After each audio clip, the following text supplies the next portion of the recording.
Guys বন্ধুরা, সবাই কেমন আছেন? আজকে আমি মধু নিয়ে আপনাদেরকে কিছু কথা বলবো।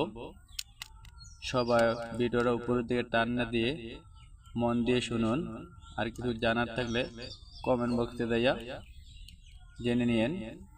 আশা করি সবাই এই বিষয়টা জানবেন। মধু উপকারী, মৃত্যুরোগ সারা সর্বরোগের জন্য উপকার।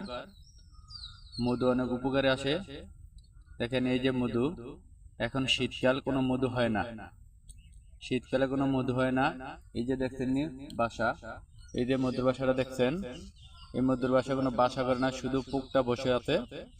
এই বাসা মধু করবে না। এখন এখন বাসা ছাড়া এমনি খুব ধরে পোকা বসে রয়েছে। এখন যারা মধু বেছে, কোনো মধুতে মধু নাই, সব হইল চিনির পানি। এরপরে যদি গাইস কিছু জানার প্রয়োজন হয়, ভিডিওটা উপর দিয়ে না টেনে মন দিয়ে শুনে আমাকে